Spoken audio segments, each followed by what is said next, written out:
had the obvious questions, and I'm not going to put them now because I don't want to prejudice or get involved out front of this investigation. But, I think people just wondered why things went down the way they did. It was an unusual situation. It was a situation that happened in a very public place at a very public time. My reaction is what my reaction always is. I wanted an investigation. I'm responsible for the conduct of all the men and women in Toronto, and if they do something, then I need to know whether or not they're doing it for the right reasons. Meanwhile, we are learning more about the suspect who was inside the vehicle. As Michelle Chung shows us now, he had a long history of running from the police. After a police chase in the middle of the day, this is how the pursuit ended. One officer fires 14 shots in the hood of the car in a busy part of downtown Toronto. A colleague steps back and people in the area scramble. We didn't know what to do. We didn't know if we should hide under our desks. It's very contained. The officer, as I said, was in several feet of the vehicle. The vehicle was not in motion. The occupant was trying to get it in motion, but it was not in motion, and there was no threat to the public.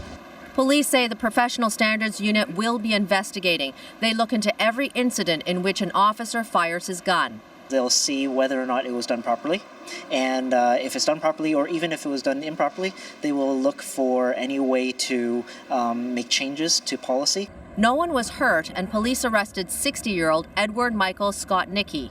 They say he stole the car. He's now facing 5 charges, including dangerous driving and driving while disqualified.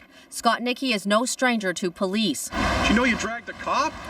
CBC News was there in 2007 when he was arrested after leading police on a wild chase and dragging a police officer several meters with a stolen car.